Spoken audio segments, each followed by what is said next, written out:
Listo. Cierro Teams.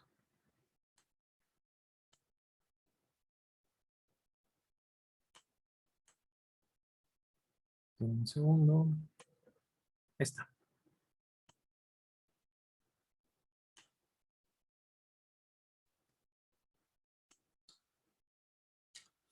¿Que alguien me puede recordar? No, creo que estoy compartiendo al revés. Estamos Oh, viendo el acordeón, profe. están viendo el acordeón, pero no tengo acordeón. Todo me lo sé a la perfección. Ay, pero ¿cómo se hace el switch aquí? No veo el switch. Aquí el... No, es que tiene que quitar la pantalla y lo vuelve a poner y ya sale la selección de pantallas. A ver, ahí está. Creo que lo tengo que cambiar para acá. A ver, ahí se dejó. Nah, que damn it. Bueno, voy a dejar de compartir y voy a compartir la otra pantalla. Quería no hacer ese, ese cambio. Ahí está. Ahí está. Ahora sí, ya están viendo la pantalla. Excelente. Muy bien, pues bienvenidos todos a su segunda clase de arquitectura de software y diseño de sistemas. El día de hoy lo que vamos a estar viendo es el tema de realmente retomar un poco lo que es la definición de arquitectura que vimos la clase pasada sobre lo que hicieron de trabajo la semana pasada y retomar un poco sobre qué es un atributo arquitectónico, ¿no? Retomar cuál es el scope de la arquitectura, qué es lo que va a estudiar la arquitectura y hacia dónde vamos. A mí en particular, bueno, lo que me gusta hacer es la clase pragmática, ¿no? Estas clases son son súper teóricas, las primeras. ¿Por qué? Porque es las definiciones, qué es lo que forma parte de qué es ser un arquitecto, lo que forma parte de la calidad, sin caer en el tema, porque seguramente, bueno, más bien no seguramente, tienen una clase de calidad de software, ¿no? No es el chiste caer en lo que es la calidad de software, ni en temas de quality assurance, ni nada de eso, ¿no? No es el objetivo, sino realmente como les comentaba en la clase del inicio, es ver cómo podemos diseñar y analizar sistemas que tengan una calidad, pero la calidad no nada más se refiere a que tenga el software que hacer lo que debe de hacer, ¿no? Sino va mucho más allá. ¿Alguien me puede recordar un poco acerca de el concepto de lo que entendieron o lo que aprendieron de lo que es la arquitectura de software? Bueno, según los libros, profe, era un arte. Eso es lo primero, es un arte. ¿Un arte de qué? Sería de estructurar algo. En este caso es un código. Estructurar la forma del sistema. Ok, la estructura, código, bien. Una aplicación de modelos también. Aplicación, pero no de aplicación como los que estaba escribiendo, de modelos, o sea, como de esquemas, ¿ok? ¿Alguien me puede agregar algo más? En el libro decía que era del big picture, profe, del sistema a desarrollar. Ok, de aquí entonces lo que llevamos y big picture, vamos a ponerlo así. Y este big picture yo lo pudiese dividir en temas de tanto la parte que a final de cuentas lo relaciona aquí con la parte de la estructura, con la parte dinámica y la parte estática.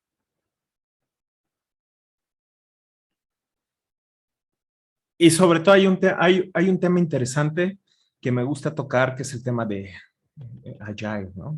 Y tema de Lean. que aquí dices, ok, este tipo de metodologías o de cultura o de forma de desarrollar software o forma de iterar y mejorar el software, nos habla sobre cosas que realmente genere valor, ¿no? O sea, dice, enfócate al código, es código over documentation, así dice el manifiesto ágil. Entonces, en la práctica, cuando lo llevamos a temas reales, si lo ves en la industria, en cualquier industria, y donde está involucrado el desarrollo de software, dice, ok, pues ¿para qué genero documentación? Todo mejor me dedico a hacer historias de usuario que cumplan con funcionalidad. Sin embargo, esa es una percepción incorrecta de ese manifiesto ágil. Realmente la documentación, o sea,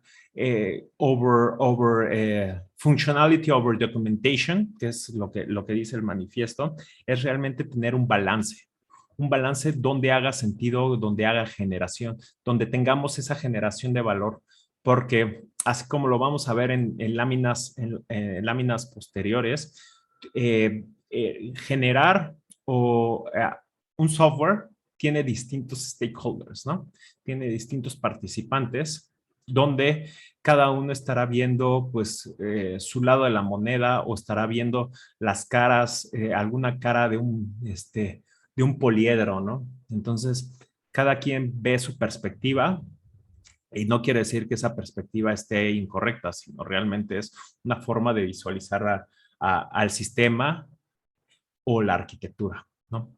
Entonces, el programador, una de sus funciones es realmente salvaguardar lo que es poder desarrollar software, ¿no? De la forma más fácil y más óptima. Y eso implica pues, que en el futuro, pensando en 2 o 3 o 4 iteraciones o sprints o como le quieran llamar, pues que sea fácil desarrollar el software. Y ustedes saben, y porque ya sea que están trabajando, ¿no? O bien pues en sus proyectos de algunas otras materias, los primeros pasos del código, los primeros pasos de su proyecto son sencillos, pero conforme vamos incrementando la funcionalidad, vamos echándole más funcionalidad a los requerimientos del sistema, vamos viendo que esto se tiende a complicar. Ahora imaginemos sistemas que se han construido llamémosle así, con las mejores prácticas durante 2, 3, 5 años. La complejidad y las interrelaciones que tienen entre ellos pues son muy complejas. Entonces, cae este estudio de la complejidad, este estudio de tener el software lo más desacoplado o que la curva que es directamente proporcional a las funcionalidades que están escritas en código en el sistema, pues que no sea exponencial, ¿no? Un exponencial que sea realmente pues una relación lineal, ¿no? Pero con una curva más bien una curva con un slope, con una pendiente, lo más corta, ¿no? Lo más acotada, tendiendo casi a la horizontalidad. Eso realmente es el reto que tenemos como arquitectos. Y esa es parte interesante de la planeación que tenemos. Pero como les comento, el menester, las actividades de la arquitectura, no nada más es de un solo, es del arquitecto, ¿no? No, sino es donde estás involucrando a todos los stakeholders, a todos los desarrolladores, a los programadores de la aplicación. Sí, y es lo que vamos a ver el día de hoy. Vamos a meternos un poco a qué es lo que tenemos que considerar como arquitectos. Pensemos como arquitectos cómo vamos a conceptualizar a nuestra arquitectura, cuáles son esos conceptos que involucran el ciclo de vida de desarrollo de software, que puede ser iterativo o waterfall, o sea, cualquiera de las dos opciones, o puedes realmente carecer de algún tipo de este de algún tipo de metodología, siempre vas a caer en una manera óptima de cómo hacerlo. Y la clave de cuáles son los pasos de mejora, pues eso es lo que nos va a regir en la arquitectura. Eso es lo que lo que vamos a ver el día de hoy. Nos vamos a empezar a meter en temas, ahí como lo vieron en la descripción de la clase, seguramente vieron un poco sobre los videos y seguramente vieron sobre la actividad que vamos a hacer el día de hoy y pues está enfocada a esos atributos de calidad, a entender un poco qué es esa calidad, ¿sale? Entonces, eh, voy a seguir con la presentación y déjenme borrar acá. Ahí está. Entonces, como ya bien lo comentaron, la arquitectura nos va a ayudar a definir, nos va a ayudar a definir el contexto de lo que es, de lo que es necesario, ¿no? Como de lo que es necesario para, para entender el contexto de la descripción de los componentes de cada una de las piezas de una aplicación o un sistema de alto nivel. Y esto va a tener distintas escalas, que puede ser desde el alto hasta el bajo nivel. Si recuerdan, cuando hablábamos en los aprendizajes de la sesión pasada, platicábamos sobre la arquitectura empresarial. La arquitectura empresarial es una rama de la arquitectura de software donde describe la relación que existe y los componentes o bien los patrones de diseño entre aplicaciones. Y esa relación entre las distintas aplicaciones, pues es el super alto nivel, ¿no? Es entender esos procesos de negocio que van a estar involucrados para poder realizar, para poder realizar de inicio a fin lo que es la cadena de valor de una organización o un proceso donde se ven involucrados subprocesos que tocan diferentes aplicativos, ¿sale? Por ejemplo, por ejemplo la arquitectura empresarial, si lo llevamos por ejemplo, ahora al contexto de los cines, que hemos estado platicando de los cines por obvias razones, ahí hay, la arquitectura empresarial empieza desde el momento que uno hable su página web, ¿no? Abre su página web, se está mostrando la aplicación de su cine favorito y esa aplicación vas a estar visualizando pues la cartelera, vas a estar visualizando a lo mejor que quieres comprar unas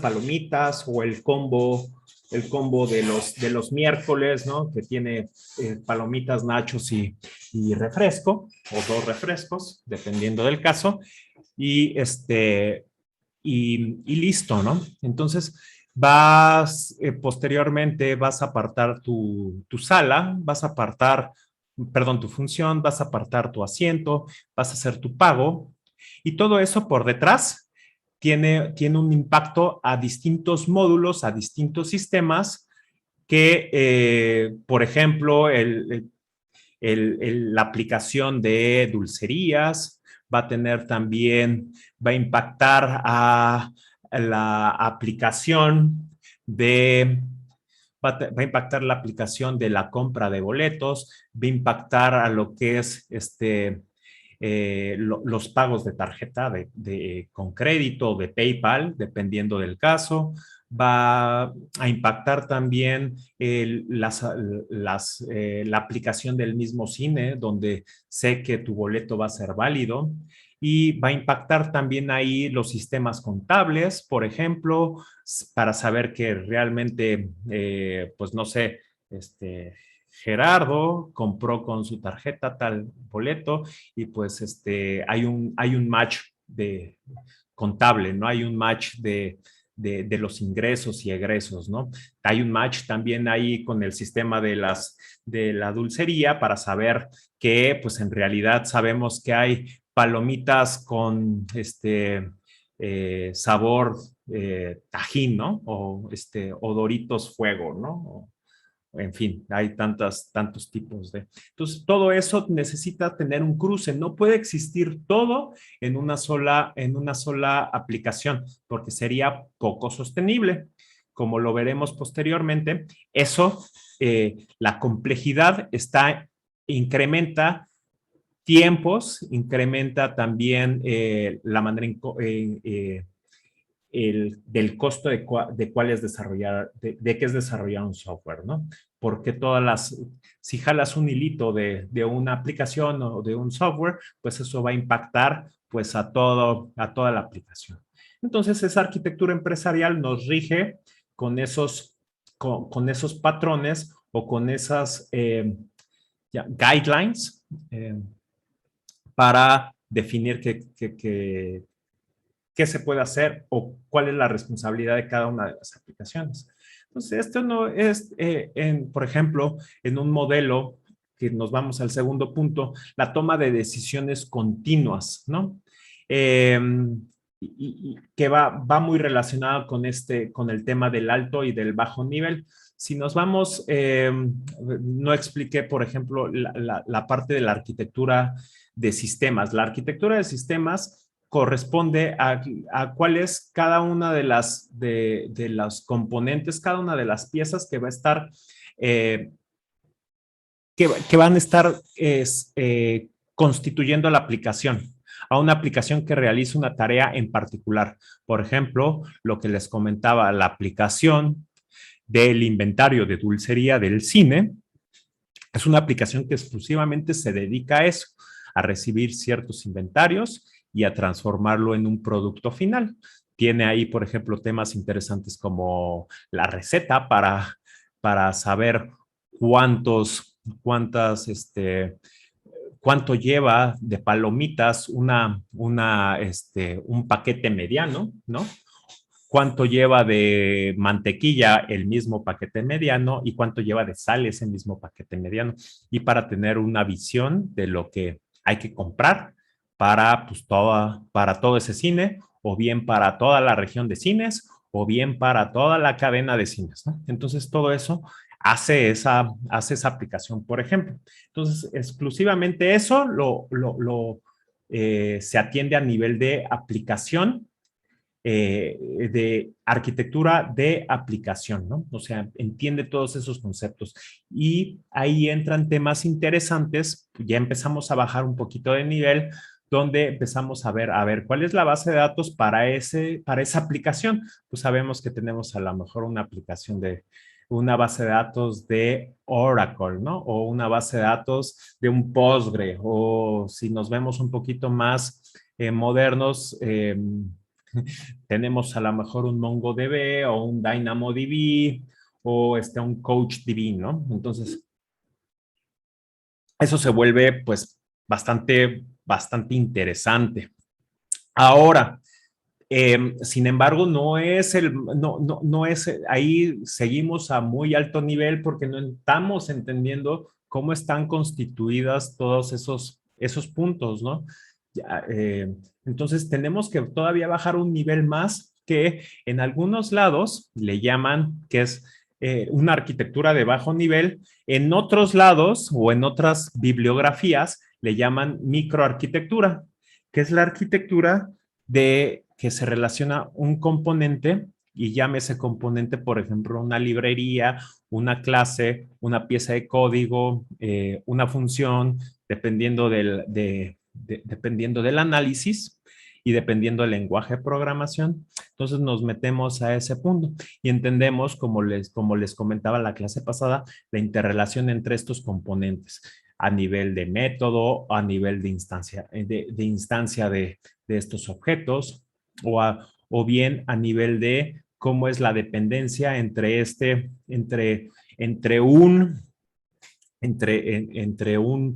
una librería, o sea, por ejemplo, toda la parte de los imports en Java o los imports o los use por ejemplo, en .NET, pues eso es lo que vamos a estar analizando ahí, ¿no? En qué paquete se encuentra el package, ¿no? El típico package de Java. Eso es lo que se analiza ahí. Y entonces ya bajamos tanto a nivel, prácticamente a nivel de línea de código, y eso se le llama pues el bajo nivel. Y estas decisiones, como les iba comentando, tienen que ser decisiones de ir construyéndolo paso a paso. No es una decisión como les decía en algún momento del waterfall, ¿no? Que el arquitecto, a lo mejor hace 15, 20 años, no, un poquito como 20 años, a lo mejor todavía no habían nacido, si no eran todavía, iban en el kinder, pero se desarrollaban sistemas de esa forma.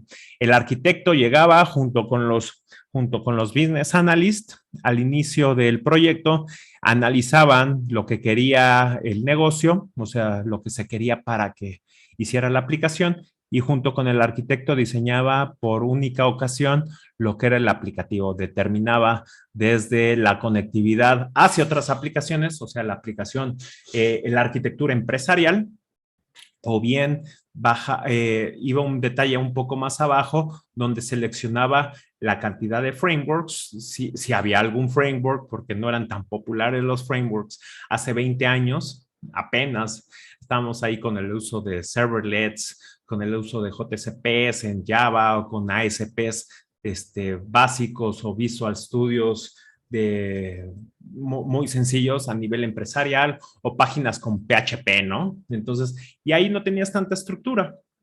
Entonces, fijaba esa arquitectura el arquitecto y le daba un documento, ese documento de descripción arquitectónica se lo dejaba a los desarrolladores y los desarrolladores se hacían bolas, ¿no?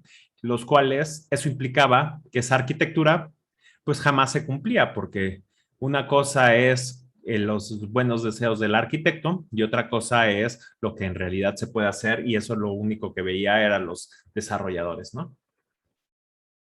Entonces, las decisiones ahora, como cómo se realiza el software, porque sabemos por experiencia que el software no lo puedes realizar, no lo puedes diseñar desde el inicio, como lo vimos la clase pasada. Primero tenemos que diseñar la casa de perro. Sabemos y evaluamos nuestra hipótesis, sabemos que se construyó bien, tenemos que tirar esa casa de perro y nos vamos a ir a construir a lo mejor una casa una casa de 2 cuartos, ¿no? Ahí tipo Infonavit o algo así, ¿no? Pequeña, ¿no? Luego, pues nos vamos ya a una mansión o nos vamos a algo más de nivel residencial, por ejemplo, y ya que estamos seguros, pues nos vamos con temas un poquito más complejos, con necesidades distintas, y vamos a construir a lo mejor unos edificios, ¿no? Y nos podemos seguir con rascacielos, en fin.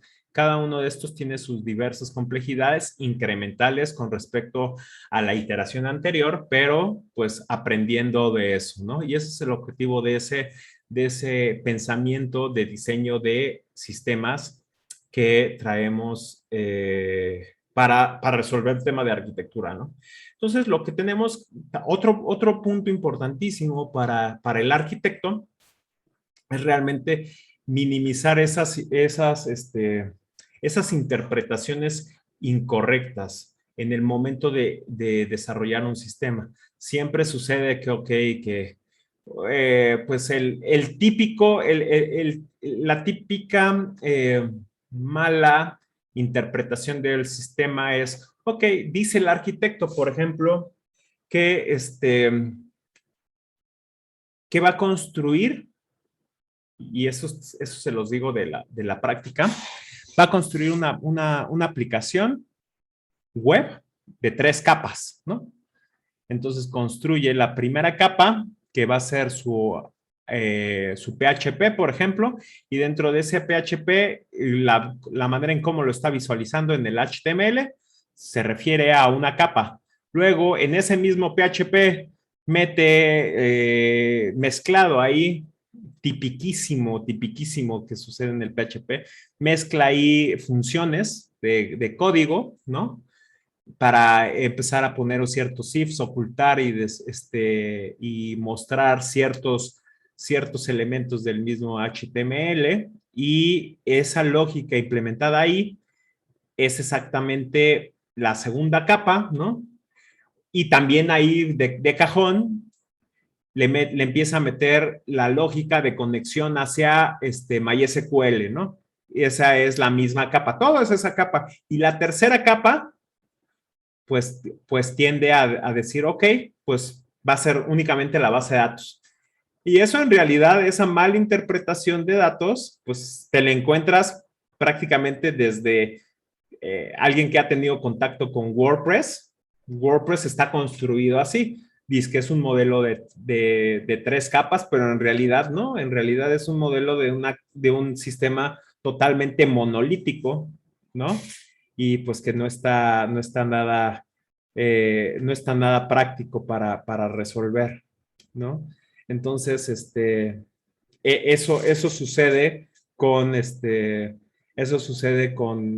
con PHP, ¿no? Y lo ideal sería, ok, 3 capas, pues tengo una capa exclusivamente para mostrar HTML, otra capa donde voy a mostrar, a lo mejor voy a tener toda la lógica de negocio en un servidor, por ejemplo, en un Tomcat, que es típico, y luego toda la parte de conexión a base de datos en otra carpeta de distribución, y ahí voy a estar metiendo, eh, sí, por 2, exactamente, pero tiene sus ventajas PHP, pero no soy nada fan, no me vayan a confundir y luego me sacrifiquen. No es cierto. Les comentaba ahí, vas a tener una capa, por ejemplo, ahí de conectividad, por ejemplo, con Hibernate o conectividad con un ORM, que esa es otra capa en conjunto con la base de datos. Pero bueno, ahí un poco de discusión sobre el tema de las capas, ¿no? Entonces, ¿cómo vas a, perdón, adelante, Oscar. ¿Y frameworks como Angular es de una capa o si son 3? Porque se está separando todo. Es una excelente pregunta. Mira, el módulo, o sea, si tú contemplas que Angular es un frontend, ¿sí? Ujú. Entonces, el frontend es solo una capa y vas a tomar, por ejemplo, ahí, tú ya llevaste web conmigo, ¿no? Tienes otra capa, ¿no? Donde vimos Express, tienes la capa de frontend, ¿no? Y, perdón, la capa de Express, y en Express lo dividimos en 3 modelos, ¿no? Lo dividimos en lo que es el contrato, ¿no? Donde tienes expuesto el controlador, esa es una capa. Luego tienes otra capa donde pones la lógica en negocio, y seguramente utilizamos la capa de modelo con manipulación de datos de MongoDB, y esa es otra capa. Pero exclusivamente del backend, ahí estás hablando de 3 capas. Sale 3 subcapas. La capa principal es el backend con 3. Ahora, si nos vamos a la parte de Angular, en Angular, si lo construyes bien, tienes tu capa de la presentación, que se refiere a los HTMLs, y tienes una segunda capa que es la de los controladores, donde haces el flujo de pantallas, donde haces validaciones, ¿no? Y luego tienes la última capa, que es la capa de los servicios, ¿no? El servicio, si te acuerdas, que era la inyección de código que hacías en los controladores para tener conectividad, por ejemplo, hacia a Firebase o hacia tus APIs de tu backend. Entonces, ahí en una capa estás teniendo 3 subcapas, ¿no? Básicamente, así estaría funcionando. que ahora, no sé, ahora si recuerdas, eh, en Angular 9 salió la versión de Angular progresivo. Entonces, ahí agregas una capa extra donde empiezas a hacer un semi-render de las páginas a nivel estático para que se muestren de forma mucho más ágil y más rápida en tus browsers e internamente tienes tu capa de tus TypeScript o JavaScript para que se puedan consumir más rápido. Entonces ahí estás agregando una capa semi-intermedia a nivel de capa de presentación. No sé si respondí tu pregunta, Oscar. Sí, sí, profe, gracias. Ok, es un poquito rápida la explicación, pero creo que si quieres lo podemos tocar un poquito más a detalle. Ahora, viene, eso es la parte de las interpretaciones, ¿no? Entonces, aquí el objetivo realmente, como en mi experiencia como arquitecto desde que estaba en el mundo financiero, pues realmente te vuelves un interlocutor entre lo que son los requerimientos junto con el equipo de desarrollo y lo que estás buscando es que el diseño inicial que hiciste pues satisfaga los requerimientos no funcionales de la aplicación. Y en el caso de que no los cumpla, tú puedas tomar una decisión rápida que no impacte al desarrollo, que no impacte al proyecto, al roadmap del mismo proyecto, para que se pueda reivindicar esa decisión arquitectónica a lo que estamos buscando. Eso sería lo ideal. En ocasiones, uno no se da cuenta o uno pierde un poco el control por la envergadura del proyecto y te das cuenta que la hipótesis que hiciste sobre cierto framework o sobre cierta solución, pues no es la más adecuada y tendrás que tomar alguna decisión. Esa decisión corresponde a que tengas que tirar todo o rehacer una pequeña parte o ver cuál es el approach adecuado para para poder cubrir con esos requerimientos no funcionales o atributos arquitectónicos que necesita tener tu proyecto. Y otro de los grandes puntos indispensables es eso, o sea, realmente es estar comunicando el valor el valor de las decisiones que has tomado y las implicaciones. Y eso a nivel de la experiencia implica tener conocimientos más allá de lo que es una arquitectura, de lo que es realmente la relación entre las piezas, sino realmente entender conceptos un poco a nivel de finanzas, realmente cuál es el impacto de rehacer 2 sprints. Necesitas también tener un análisis de riesgos, qué es un riesgo, qué sería un issue, por ejemplo, ¿no? ¿Cuál sería también, pues realmente algo que te esté bloqueando en el flujo de tu proyecto, ¿no? O bien, o bien, ¿cómo vas a asumir ese riesgo de algo que diseñaste mal y que se va a convertir en esa deuda técnica?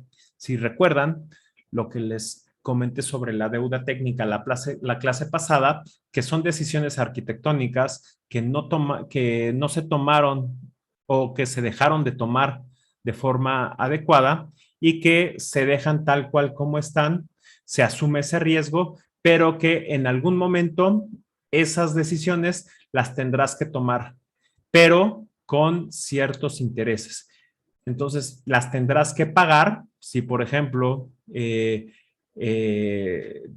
decidiste como arquitecto no hacer una validación, por ejemplo, de el típico cross-site scripting, ¿no? Es el cross-site scripting lo que ha llevado un poco de seguridad, pues es realmente inyectar código, ¿no? En tus endpoints o en tu página web que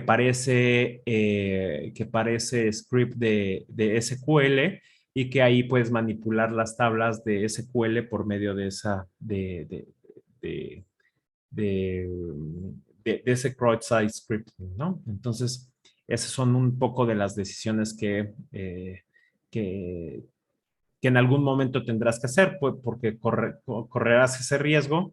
El sistema será mucho más complejo, será, en lugar de implementarlo con 10 pesos, lo tendrás que implementar con 40 pesos. Y eso se trata la deuda técnica. ¿Hasta aquí alguna pregunta, duda, comentario? Todo bien, profe. Ok, cualquier cosa me interrumpe. Ok, gracias. Ok, entonces, como les comentaba, Dios mío, aquí está. Siguiente, siguiente, siguiente, siguiente, ¿qué hice? Ahí está. Ahí está. Entonces, ¿cuáles son las piezas importantes de la arquitectura? Ya se los comenté un poco al respecto, donde tienes el valor hacia los stakeholders. Los stakeholders son todas las personas que tienen que ver con la aplicación, ¿no? Entonces, déjenme un segundo.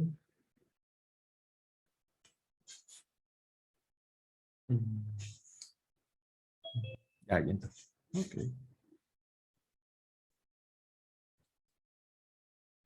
Ok. Entonces, como les comentaba, las personas que tienen que ver con la aplicación, por ejemplo, gente del negocio, también en los mismos desarrolladores son otros stakeholders, el arquitecto, el patrocinador del proyecto, o sea, el que pone la lana, la feria para hacer el proyecto, ese es otro. Eh, el mismo cliente final, quien va a estar utilizando la aplicación, todos esos son stakeholders. Entonces, tú como arquitecto, como pieza que está custodiando la arquitectura, lo que buscas es que el desarrollo satisfaga el comportamiento, o sea, los requerimientos funcionales y la estructura, ¿no? La estructura, pues, prácticamente es esa relación entre cada uno de estos componentes. Entonces, el desarrollador es realmente hacer ese balance entre estos dos puntos, realmente mantener y maximizar el valor del comportamiento y el valor de la estructura, ¿sale? Entonces, cuando nosotros hablamos del comportamiento, entonces lo que buscamos es realmente hacer los requerimientos funcionales, ¿no? Meter cada una de las instrucciones para que hagan lo que debiese hacer. Entonces, eso implica satisfacer los requerimientos y cuando nosotros llegamos a generar bugs, eso no es parte del trabajo de un desarrollador. El parte del trabajo del desarrollador es domar al CPU para que haga lo que debe de hacer, ¿no? Entonces, un punto importantísimo que va pegado con ese comportamiento es la parte estructural, ¿no? Que es la parte de lo que debe de hacer el software, ¿no? Como dice la palabra software, o sea, soft es fácil, ¿no? Es suave, y ware, pues pues realmente es la palabra de producto, ¿no? O sea, es un producto de fácil cambio. Entonces, si nosotros custodiamos y aseguramos que la palabra de software se va a ver reflejada en el software, pues entonces estamos haciendo bien el trabajo, ¿no? Entonces, buscamos hacer cambios fáciles en un hardware, que el hardware como tal es nuestra limitante, y eso, y de esa manera, lo que nosotros tenemos que buscar hacer es que los cambios que sucedan sobre el software tienen que ser cambios que vayan de forma proporcional al tipo de cambio. O sea, un cambio sencillo tiene que ser con un impacto sencillo. Si es un cambio grande, el cambio tiene que ser grande, pero no tiene que ser, no tiene que incrementar esa complejidad. Y el último punto que es súper importante que toquemos, que es qué es lo que debe de lograr el, eh, la parte de ese cambio en los requerimientos, en la parte del comportamiento. O sea, no debe de, o sea, las limitantes que tiene tu hardware no tienen que limitar o cambiar cómo es que se va a atacar tu software, ¿sale? Y eso es lo que tendemos a hacer mucho. Ok, decimos, ok, pues sabes que el hardware no me va a permitir hacer esto. O tengo, pues parte de mis requerimientos es que se conecten 100 usuarios. Entonces, quiere decir que tu sistema, pues, o que tu aplicativo no está construido, no tiene la arquitectura indispensable para poder trabajar con ese requerimiento. Entonces, ese cambio de paradigma, pues no es el correcto. Yo no debiese decir, ¿sabes qué? Pues, pues en lugar de tener pues este hardware, pues ahora en lugar de aceptar 100 usuarios como está limitado por el hardware, únicamente voy a aceptar 10 usuarios. Eso no debe de suceder, tiene que suceder al revés. Los requerimientos van a impactar a lo complicado. A eso se refiere con eso. Igual es un poco de los siguientes puntos que tengo acá. Los primeros años de desarrollo son los más baratos. Es más barato que el segundo y más barato que el tercero, sí. Entre más pasa el tiempo, la experiencia y la complejidad, me ha dicho que pues siempre se va a volver mucho más caro. Sin embargo, pues eso en la vida real no está bien, ¿no? Porque llevas cierta complejidad. Entonces, el reto es realmente reevaluar de forma periódica en qué momento nosotros tenemos que hacer un shift tecnológico para reducir esa complejidad de la funcionalidad y que sea más sencillo, sea mucho más sencillo reevaluar o hacer cambios a mi nivel de software sin afectar a la operación de ese mismo aplicativo. Es realmente súper complejo y realmente no hay una receta de cocina que te diga, ok, si sigues esta serie de pasos, seguramente podrás hacer un cambio tecnológico más adecuado. Entonces eso tiende a que existan sistemas legacy, por ejemplo, en los bancos hay sistemas que tienen más de 40 años de existencia, o mainframes ahí viejísimos con millones y millones de líneas de código y pues que eso pues pueda pues, cambiar algo, pues tenga ciertos impactos, más lo que les comentaba la clase pasada, ¿no? Pues que cierta gente que está metida ahí en los mainframes, pues para poder cambiar la aplicación, ¿no? Del mainframe, pues prácticamente la gente, es urgente porque la gente se está muriendo. Suena feo, pero pues en realidad la gente ya se jubiló o bien es el único que conoce de la aplicación y por lo tanto, pues tocar el tema de mainframe en aplicaciones bancarias es complicado, ¿no? Y entonces, otro punto importante aquí es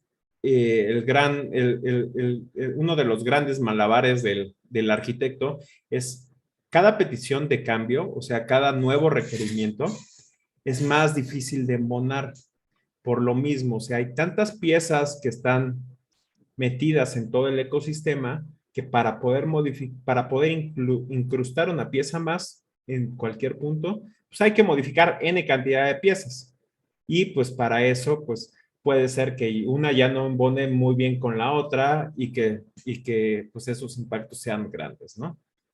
Y así, eso es ese es el camino que sigue el arquitecto de software, lo difícil que se vuelve, ¿no? Ahora, este es un bonito ejemplo que ya lo vimos con el castillo con el castillo que revisamos la clase pasada, pero pues también aquí si se fijan, cada una de estos con el tema de la comunicación, ¿no? Ok, yo quiero una casa con ciertas escaleras, pero lo que estamos haciendo, por ejemplo, es pues una casa de árbol, ¿no? No entendimos bien el requerimiento. O el típico ejemplo que seguramente se lo saben y está súper choteado, que es el del columpio, ¿no? Y que cada quien entiende del columpio desde una rueda y eso, y el usuario termina obteniendo una cosa que pues que ni él quería ni le va a funcionar y que tampoco es lo más óptima, ¿no? Y además salió carísimo. O bien obtiene algo así, ¿no? Como que con los requerimientos cambiantes, que es la segunda parte, ¿no? Donde tienes pues, una casa que empezó pequeña, pero que pues, se le han ido incrementando nuevas y nuevas funcionalidades y termina a ser un monstruo que, pues, que se vuelve mucho más complejo y además súper inseguro, ¿no? Básicamente es eso, o bien falta de planeación, falta de querer realizar ciertos cambios y terminan haciendo pues unas escaleras que van hacia ningún lado, ¿no? Son ejemplos de mala arquitectura, ¿no? Aquí un poquito sobre lo que hemos estado platicando, sobre hay que estar comunicándose con el equipo, hay que estarse comunicando con los stakeholders. La experiencia del mismo arquitecto, pues es realmente estar haciendo estar platicando con todas las partes para poder llegar a acuerdos de qué es lo que necesitamos, de lo que no lo que necesitamos, de cómo hacer un software fácil, económico. Es súper importante el tema del costo, ¿no? Tenemos que lograr arquitecturas que son baratas, y el tema de baratas, hay que ponerlo entre comillas, o sea, realmente que sean óptimas a nivel de costos y que estos costos no incrementen a nivel de precio, porque eh, en el mundo del software sabemos que entre más costoso quiere decir que es más complejo, alias necesito más tiempo para desarrollar. O el otro de los casos súper interesantes es que es costoso porque no sé ni qué carajos hay ahí, ¿no? Y el riesgo que necesito yo hacer, que necesito yo absorber, pues es bastante elevado, ¿no? Y que probablemente sí, probablemente hay algo que va a dejar de funcionar. O el típico ejemplo que también existe, si ves que está mal, déjalo mal, porque seguramente eso está bien, no lo trates de resolver. Esas son decisiones arquitectónicas que son malas, que son pésimas, ¿no? Que tienen que tenemos que cambiar ese mindset, ¿no? Si ves algo, la nueva modalidad de la arquitectura es que si ves algo mal, modifícalo, arréglalo y levanta la mano, ¿no? Pues bueno, ¿no? Un poco de esos dos aspectos que habíamos platicado del comportamiento, ¿no? ¿Cuál es el comportamiento del sistema? Es lo que quiere el stakeholders, lo que necesita ser y que necesita ser totalmente predecible. Y la parte de la estructura, la relación entre códigos, ¿no? Entre esas piezas de código. Y como conclusión, el arquitecto aún en la arquitectura a nivel de una sola frase, yo la pondría así.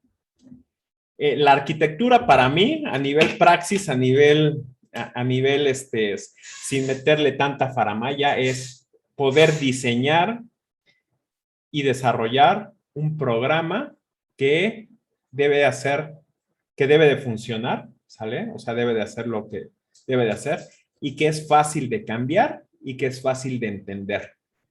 Para eso es la arquitectura.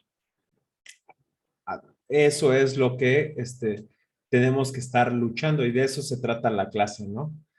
Y ahí van conceptos de la parte de funcionalidad, créeme que eso es fácil de hacerla, súper sencilla de hacer, ¿sale? Ese cualquier desarrollador lo puede hacer, ¿no? Y créanme, muchas de las clases a distintos niveles de ITC, pues te dedicas a eso, que funcione. Sin embargo, lo más complicado, y realmente yo lo diría, es prácticamente utópico, es fáciles de cambiar. Ese realmente es complicado. Yo los invito a que revisen un repositorio de algún proyecto que hicieron el semestre pasado y que traten de modificar ese código.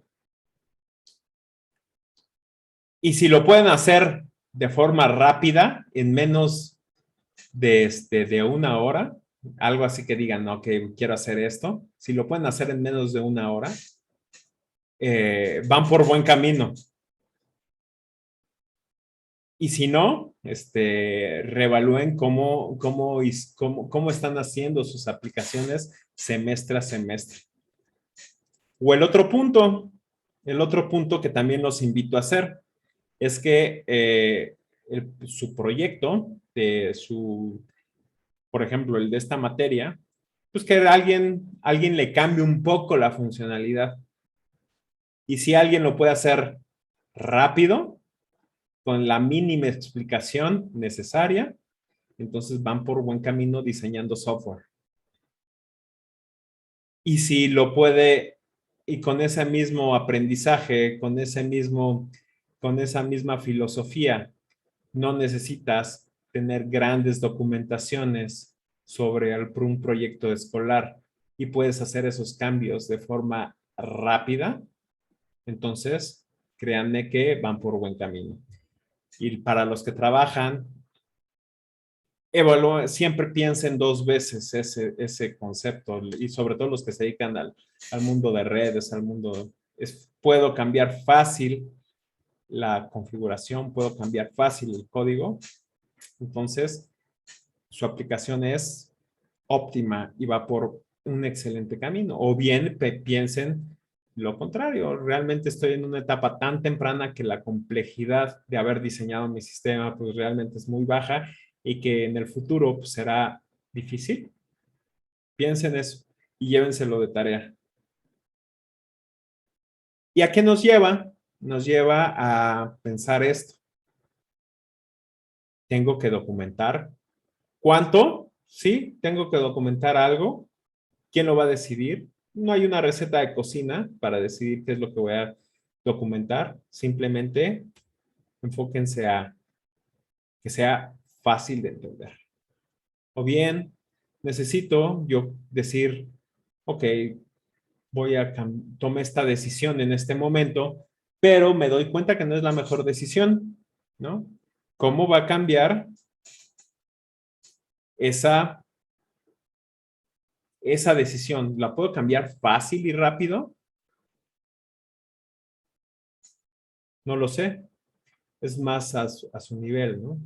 Al nivel de su proyecto de forma particular, o bien también la última decisión, que es, ok, estoy codificando de forma adecuada, sí, no, y cómo impacta mi proyecto, ¿no? Prácticamente es lo que tenemos que tocar. Y esos son los atributos arquitectónicos que tenemos que tocar. ¿Hasta aquí alguna pregunta, duda? Todo bien, profe. Excelente. Bien, bro. Bien, entonces no se duerman. Ya casi terminamos. Ok, nos vamos solamente para recordar un poco sobre lo que les comentaba al inicio de la clase, de lo que es el manifiesto ágil. Estamos descubriendo formas mejores de desarrollar software, tema importante, y un poco utópico, la verdad, ¿qué es mejor? ¿No? Y eso me recuerda un poco de la mejora de la parte que me comentaban al inicio de la clase, pues prácticamente es un arte, sí, en realidad sí es un arte la arquitectura, no hay un sí o no, no hay una decisión o respuesta única, entonces está bajo interpretación. Entonces, por ahí me van a preguntar, y bueno, ¿y cómo me va a calificar, profesor? ¿No? Pues, la arquitectura se califica un poco, ok, conforme, cómo estás comunicando eso, ¿no? Cómo estás comunicando tus decisiones. Y cómo sé que mis decisiones son las más adecuadas o no. La verdad es que en este momento no te puedo decir, pues ninguna decisión es buena, ninguna decisión es mala, hasta el momento que lo implementas. Y pues en los primeros semestres, pues en los primeros parciales, ¿no? En 1 y 2, pues prácticamente estamos vamos a rearquitectar algo, vamos a diseñar algo y nos vamos a quedar en el diseño pensando que lo que hicimos es correcto. Ya en el tercer parcial, ya para el proyecto final, ahí parte de sus insights que tienen que hacer es determinar, ok, lo que diseñé en mi pequeña documentación que hice de descripción arquitectónica, ya en la vida real, pues no está tan chido o realmente no funciona tan bien. Entonces, el deber ser es rearquitectar. En este caso, pues no tenemos todo ese tiempo, pero aprenderemos realmente que pues es un proceso bastante artesanal, ¿no? Y por ahí me recuerda un poco, un poco sobre que en algunos lados ya al desarrollador o al arquitecto no les gusta que le llamen el programador, el desarrollador o al arquitecto, pues arquitecto, sino artesano, ¿no? Por lo mismo que me comentaban, no hay una respuesta y realmente lo que tengo que hacer es un conjunto de herramientas, un conjunto de prácticas que sé, que conozco, que me han funcionado, implementarlas en este proyecto. Y esa mezcla que ustedes hicieron de el joint entre los requerimientos del comportamiento con los requerimientos de las decisiones arquitectónicas que tomaron, pues hará su obra de arte, ¿no? Decisiones tras decisiones y será su obra de arte. Por eso es que se le llama por ahí artesano de software, ¿no? Aunque luego el concepto se tiende a perder, pues que no, sí es un arte, pero tiene toques también de ciencia, ¿no? Toques ahí que se han hecho investigaciones como en patrones de diseño, que son los más adecuados o cuáles no son los más adecuados. Y eso, pues sí, conlleva una ciencia ingenieril bastante interesante, ¿no? Y vamos ahí al tema de qué es lo que se aprende a valorar del manifiesto ágil, ¿no? Está lo que habíamos comentado, individuos, interacciones sobre el proceso y herramientas. Esta parte, este statement está muy interesante. Si nos vamos al mundo de la arquitectura, es lo que lo que les comento, ¿no? Es cómo un arquitecto tiene que comunicar la interacción, ¿no? Hacia los individuos, ¿no? O sea, cómo tengo que acercarme con ellos, ¿no? En lugar de poner un proceso, alguna herramienta, ¿no? Que trate de gestionar ciertas cosas. Y eso hace que, pues, me esté cegando, que realmente no tenga contacto, negociación con la gente. Y eso abre paradigmas, ¿no? Abre falta de comunicación. Y la experiencia, te digo, es más fácil acercarte, resolver conflictos uno a uno que realmente guiarse sobre algún proceso. Y muchas veces tendemos en la práctica, y por ejemplo acá me ha tocado en ciertas organizaciones que, ¿sabes qué? No, estamos fallando, por ejemplo, estamos fallando en las liberaciones a producción. Cada vez que liberamos nuestra aplicación móvil a producción, pues siempre se nos cae la base de datos, ¿no? Tipiquísimo. Y entonces la respuesta inmediata es que tenemos que poner un proceso, ¿no? Un proceso de release management, ¿no? Que ese es el típico. Tenemos que ver todas las interacciones, tenemos que ver cuáles son los cambios que hizo el DBA sobre la base de datos, en fin, todo eso, ¿no? O bien, híjole, es que sabes qué, tenemos que implementar una herramienta, por ejemplo, de GitOps, ¿no? O tenemos que implementar pipelines. Pero no, mi estimado, lo que tú necesitas en realidad no son ni implementar pipelines de DevOps, ni tampoco implementar un proceso de release management. Lo que necesitas es hablarte que el arquitecto, el programador sepa cuáles son los cambios que hiciste en tu base de datos, cambiar el esquema de tu base de datos, ejecutar el script, o bien que el DBA pues, sepa que, pues que hay ciertos códigos que no puedes implementar porque por políticas de seguridad, ¿no? Entonces, esa interacción hace que todos los procesos sean mucho más sencillos. Entonces, esa es parte no única de un arquitecto, sino realmente es parte de la arquitectura en per se y parte de la función de todos los stakeholders que están metidos ahí en el desarrollo del proyecto. Siguiente tema, está el software funcionando sobre documentación extensive, ¿no? Es extensiva, ¿no? Este es lo que les comentaba al inicio, ¿no? Entonces tenemos lo que es el software, ¿no? Funcionando, sí, ok.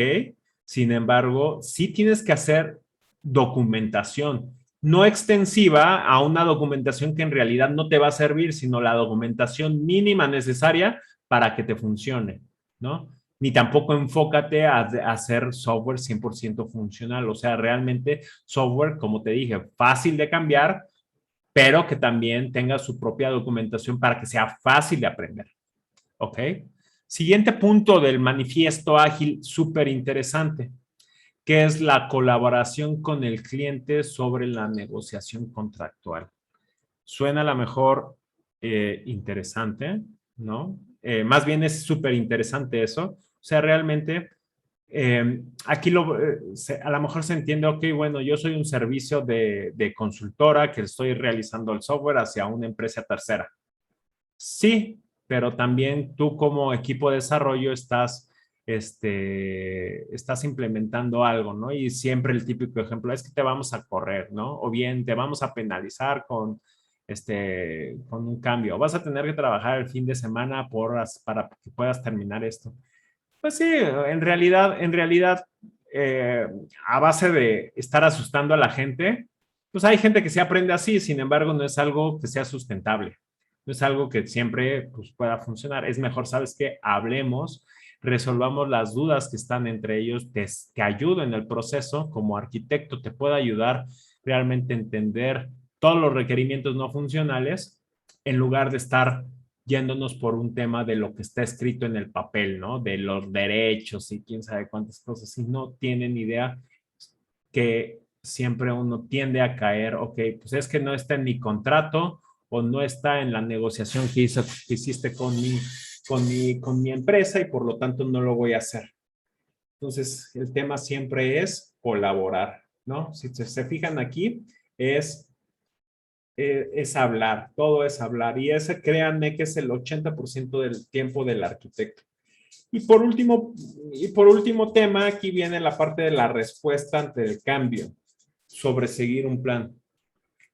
Realmente uno va descubriendo de forma iterativa que las cosas, pues a lo mejor no eran como yo lo estaba pensando, sino que van más allá, ¿no? Y que te das cuenta de que el camino que había diseñado, pues no es no es el más adecuado, y que necesito cambiar o hacer un pivote, ¿no? De las decisiones de mi arquitectura o de las decisiones que tomé sobre la funcionalidad.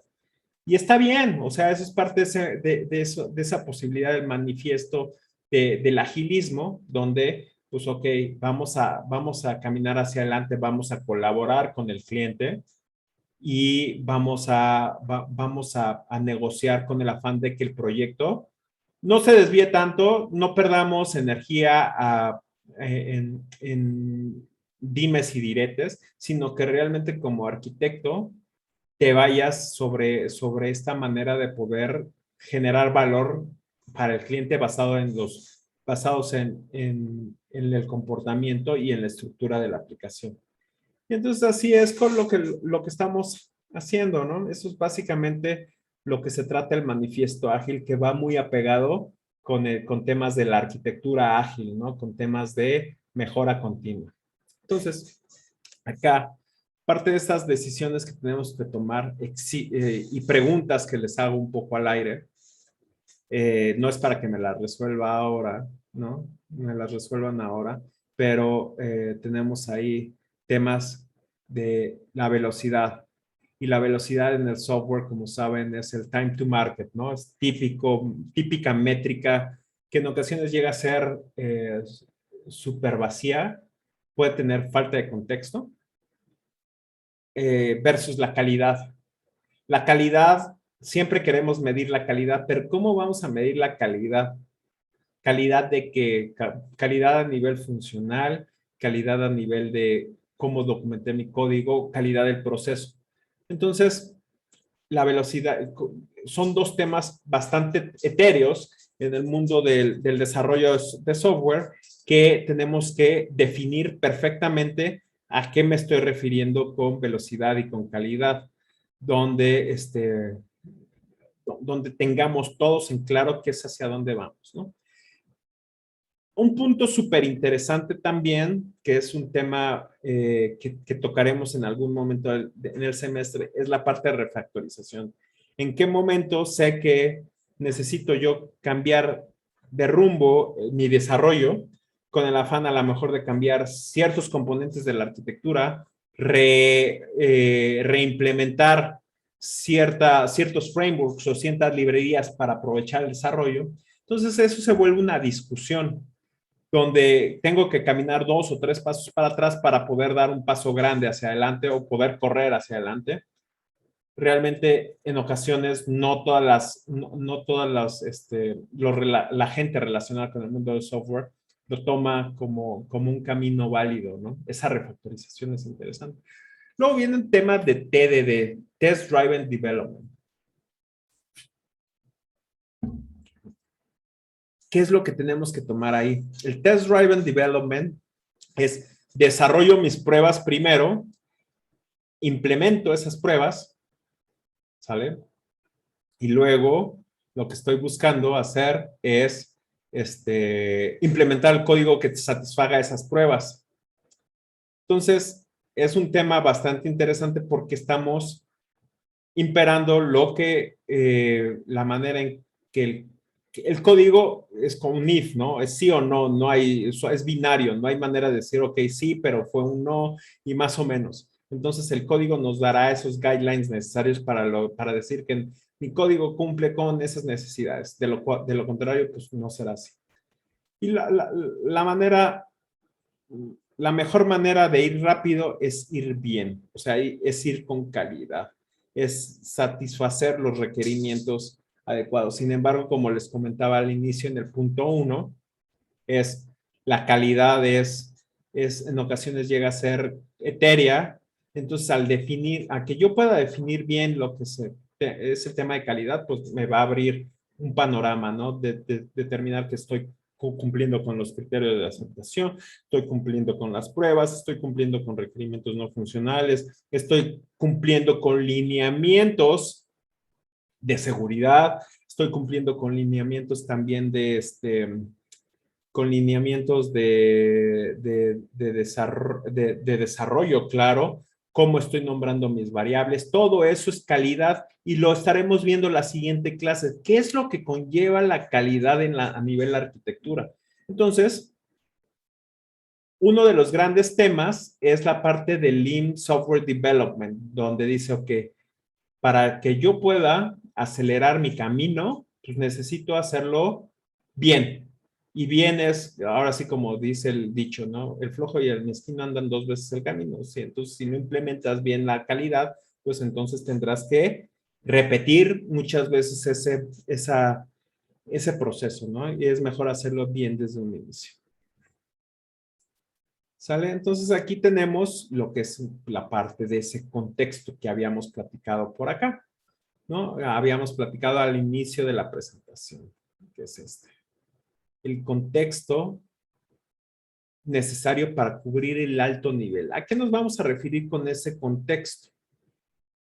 ¿No? Entonces, en el contexto nos vamos a encontrar que el arquitecto se tiene que ir sobre temas de 100% de waterfall, o sea, del ciclo de vida. Ahí también está el arquitecto mezclado, o bien nos vamos a ir con con ciclos iterativos, no es interactivos, no es iterativos, ahí disculpen el error garrafal ortográfico, iterativos. Ahí tenemos a lo mejor más posibilidad de meter la arquitectura.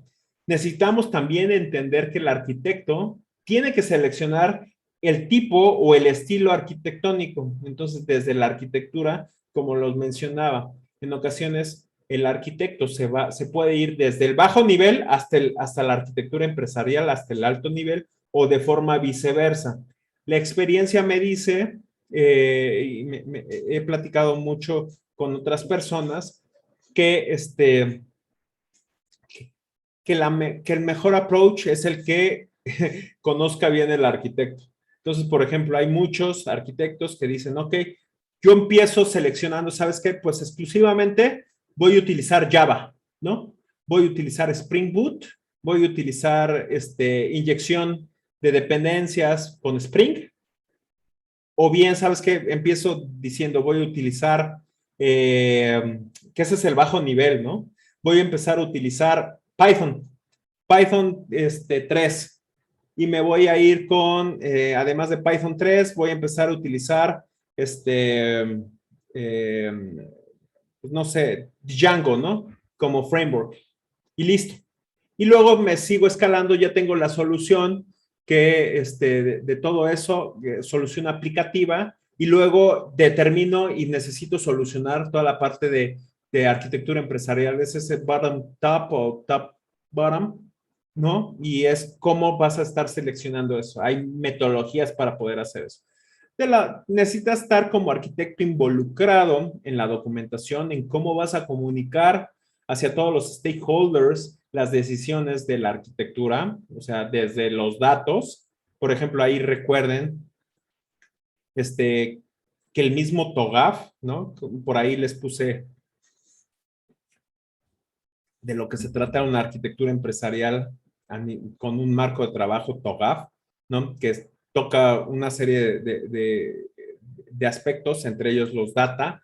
Usted tienes que comunicar con el data, con el equipo de datos, o de dónde vas a obtener distintos datos, cuál es el ciclo o secuencia de las peticiones, de las interacciones entre a nivel de procesos, en fin, toca desde el tema empresarial hasta el tema de los fierros, y que es la parte de infraestructura, ¿no? Toca todo el 360 de lo que es el mundo de tecnologías de información. Eso es una arquitectura empresarial y lo toca en este punto, ¿no? Vas a evaluar también como arquitecto, vas a evaluar, pues, como feedback, qué es lo que estás haciendo como software, ¿no? Cómo es que vas a estar evaluando tus marcos de trabajo, cómo es que vas a estar evaluando a tus proyectos, ya sea por performance, ya sea por métricas, por número de transacciones, por número de errores, y con el afán de que, ok, ya tengo una versión inicial o una versión 1 o 2 o lo que sea, y la siguiente versión más 1, ¿cómo va a ser? Entonces, tienes que evaluar y siempre evaluar de forma objetiva tus arquitecturas. Y eso va a estar apalancado del siguiente punto. ¿Cómo vas a evaluar, cómo vas a probar que tu arquitectura es la que necesita la aplicación? ¿Cómo es la que la arquitectura va a necesitar tu módulo? Y así, pasado, todo eso ¿cómo lo vas a evaluar? Lo vas a evaluar con el siguiente punto, que es el objetivo de negocio, ¿no? Es, ok, ¿cuál es el objetivo de negocio de la aplicación o del conjunto de aplicaciones? Y aquí punto importante, no quiere decir que yo me esté concentrando exclusivamente a programar para aplicaciones empresariales, no, sino puede ser desde un videojuego. El videojuego resuelve una aplicación de negocio, puede ser a lo mejor una aplicación móvil de algún startup, y ese está resolviendo un objetivo de negocio, está resolviendo un modelo de negocio, está resolviendo algún tema de valor hacia el usuario, ¿sí? Entonces, a eso es a lo que se dedican, no nada más son aplicaciones de pago de nóminas o cosas así, ¿no? Que sí tiene algo que ver, pero no es todo. Y luego viene el tema de la calidad, ¿no? Todo, la calidad, desde la metodología que tenemos a nivel de waterfall o iterativa con Scrum, Safe, Spotify o cualquier otro marco de trabajo de iterativo va a afectar a todos. La calidad, a mi percepción, es el tema principal de la arquitectura. O sea, lo es todo. Toca todos los puntos. Hasta existe la calidad de la misma calidad. O sea, del proceso de calidad, desde el momento que ejecutas la calidad hasta el momento que evalúas la calidad en el end-to-end, en pruebas de integración, ahí estás cubriendo con la calidad, ¿sale? Y posteriormente, creo que en los videos ahí van a estar viendo el tema de Lean Software Development, ¿sale? Entonces, aquí viene un poco de cómo es el arquitecto, ¿no? Cómo es la arquitectura de quién va influenciando al arquitecto. Tiene influencia totalmente del negocio, o sea, de realmente la gente que está patrocinando al proyecto, que tiene ciertas ideas sobre el proyecto, la gente técnica y la gente de gestión del proyecto. A ellos, ¿no? Y la gente de gestión del proyecto son los que están pagando por el proyecto, son los que están interesados en el proyecto, ahí en temas de PMI y que lo conocen bastante bien, son todos nuestros stakeholders. La parte profesional, ¿no? Lo que está en el mundo exterior. Las típicas tendencias de arquitectura, de microservicios, de cloud, de grids, de todas esas tendencias que al día de hoy están ahí. Entonces, esas impactan al arquitecto y ese arquitecto va a tomar las decisiones de lo que es la arquitectura y esos va con la ayuda de los programadores se van a tornar en un sistema. No sé si hasta aquí tengan alguna pregunta, ya me seguía aquí hablando como perico en mi monólogo. No sé, dudas, preguntas. Ok, creo que no. Entonces me voy con el tema de esos atributos, ¿no? Ya platicamos que la calidad toca todo, la calidad es lo que principalmente tiene que cuidar el arquitecto en temas funcionales, en temas estructurales. Entonces, ¿a qué se va a referir, no? Entonces, lo primero es esos requerimientos funcionales. Asegura que los requerimientos funcionales de mi arquitectura se están cumpliendo a detalle. Segundo punto, las restricciones. Todo requerimiento funcional está restringido por requerimientos no funcionales. Entonces, esos también lo tenemos que validar. Por ejemplo, yo puedo hacer una aplicación, ¿no? Que sea resiliente, que nunca falle, que bla, bla, pero tengo una restricción que el arquitecto tiene que tomar. La restricción es que, híjole, ¿sabes qué? Pues si está para la nube, únicamente puedo consumir $100, por decirte algo. $100 de poder de cómputo con base de datos. Híjole, pues entonces, ok, necesito balancear esos requerimientos de esa arquitectura con las restricciones que tengo. Tengo dependencias, ¿no? Otras dependencias súper interesantes que el arquitecto tiene que balancear. Pues puede ser que mi equipo no conozca bien cómo conectarse a la base de datos de Mongo, de Mongo, de algo más complejo, un Neo4j, ¿no? Neo4j, pues es una base de datos de grafos, realmente es complejo, es parte de mis necesidades, es parte del poder que estoy viendo como arquitecto, que vale la pena implementar grafos para base de datos, pero tengo una cierta dependencia. Pues tengo desarrolladores o tengo gente que conoce exclusivamente base de datos relacionales, ¿no? Puro SQL. Híjole, entonces tengo ciertas dependencias o bien otro tipo de dependencias. Conozco que sé que necesito desarrollar pues una aplicación iOS, ¿no? O Swift. Pero híjole, ¿sabes qué? Para poder terminar la aplicación iOS necesito tener un backend hecho con API REST. Entonces, primero tengo que desarrollar el API REST para saber y luego tengo que implementar, pues ahora sí, mi aplicación Swift. Ah, listo. Y por último, el tema de calidad, de la misma calidad, ¿no? Es la estructura y el mismo comportamiento, cómo se van tocando piezas por piezas. No sé si hasta aquí tengan alguna otra pregunta, duda, comentario, Profe, experiencia. Pero de todos modos, siempre se tiene que evaluar si a pesar de las restricciones podemos cometer ciertos riesgos, ¿no? Como para Claro, poder...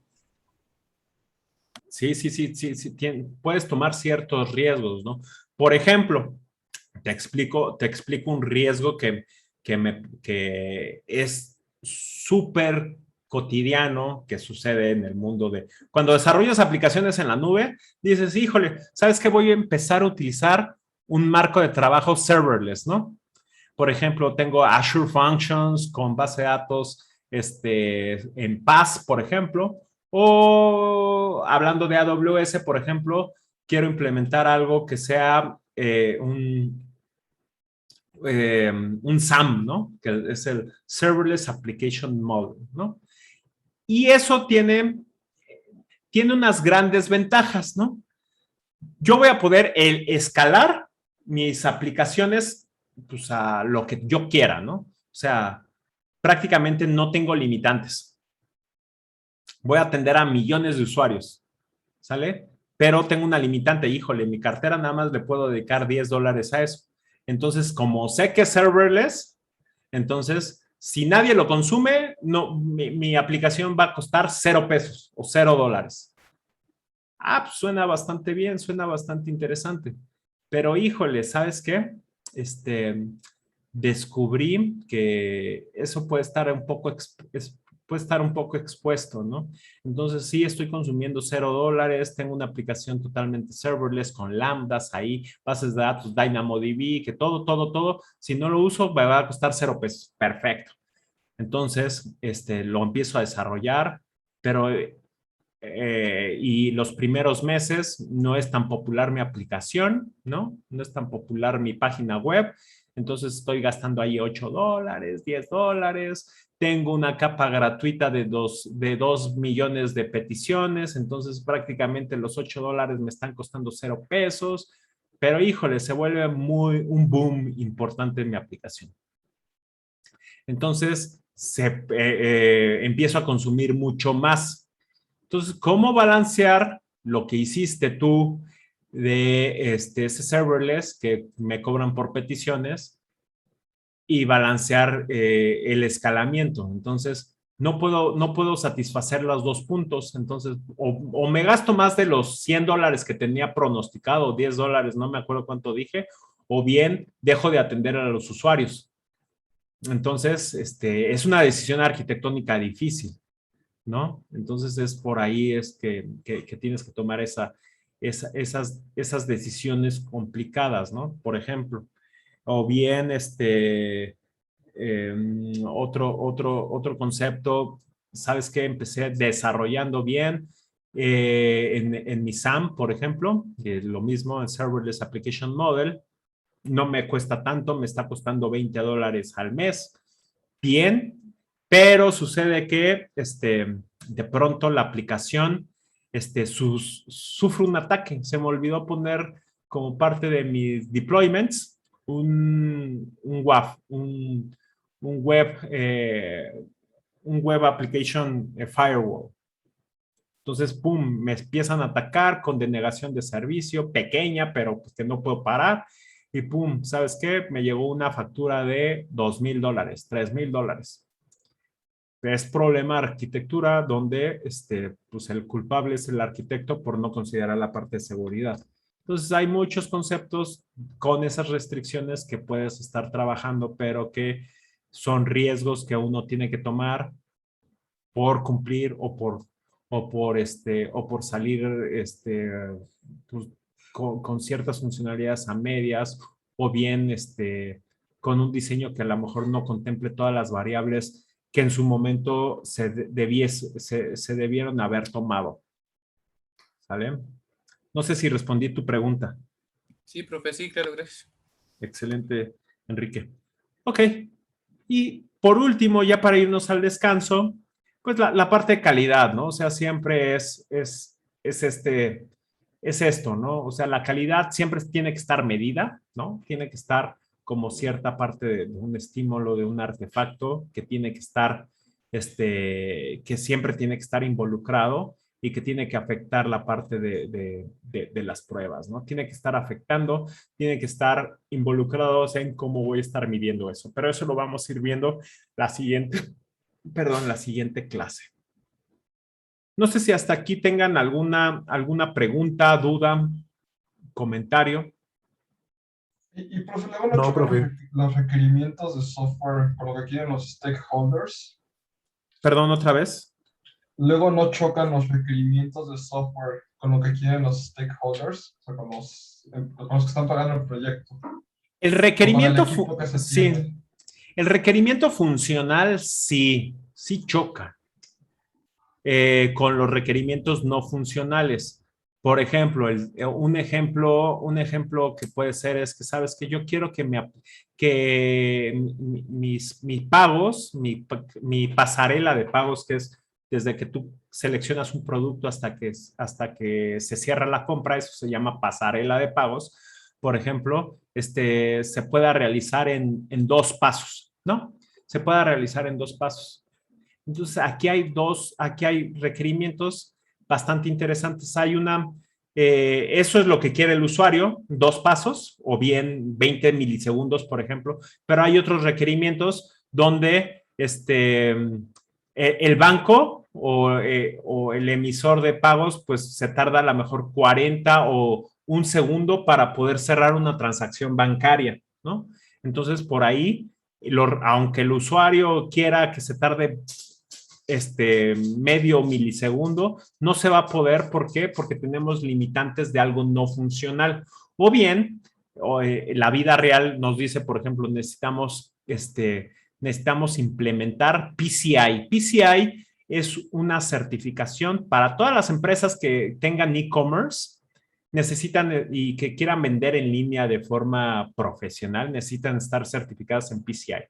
O sea, si tú utilizas una tarjeta de crédito, tienes que estar certificado en PCI. Entonces, ahí te obligan a que, pues a que tengas controles de seguridad, que tengas encriptación, que tengas encriptación en tránsito, encriptación en datos personales, que no puedas obtener datos de tu tarjeta de crédito que estén en texto claro en tus bases de datos. No lo puedes hacer. Y para eso necesitas una inversión bastante enorme. Entonces, aunque el usuario quiera esos 20 milisegundos o que nada más quiera que siempre se le muestren los datos de los 16 números de las tarjetas, tampoco se va a poder porque tienes otros requerimientos que se contraponen con requerimientos del mismo sector financiero, ¿no? De los mismos bancos, del mismo PCI o de quien sea, que necesita estar implementando ahí. Entonces, en muchas ocasiones es esa lucha de que, a ver, ¿qué quieres que haga? Y entonces es donde entra el arquitecto y determina, pues, a ver, ¿qué hacemos, guys, ¿no? ¿Qué hacemos, tipos, ¿no? ¿Qué es lo que necesitamos hacer? Necesitamos tomar ese balance. Nos vamos por temas de PCI, nos vamos por lo que tú quieres, pero eso te implica que a lo mejor te puedan demandar, que no puedas vender en Estados Unidos o no puedas vender fuera pues de tu casa, ¿no? O bien que puedas tener un ciberataque y pues está complicado, ¿no? Entonces sí, no, siempre ese es el día a día de un arquitecto. No sé si te respondí a tu pregunta, Oscar. Sí, profe, gracias. Excelente. ¿Alguien más tiene alguna otra pregunta, duda? Ok. Bueno, pues vamos a tomar un descanso y regresamos a hacer la actividad igual en los breakout rooms de lo que es nuestra actividad grupal. Igual ya saben, vamos a tomar, son las 8:40, vamos a vernos aquí, tomémonos 15 minutos 8:55. Nos vemos por acá. Regresamos y cerramos esos breakout rooms para verlo, para resolver el tema de la actividad número 2 grupal que está en Canvas. ¿Vale? Sí, profe, gracias. Nos sale. Gracias, Tomen profe. su descanso. Voy a parar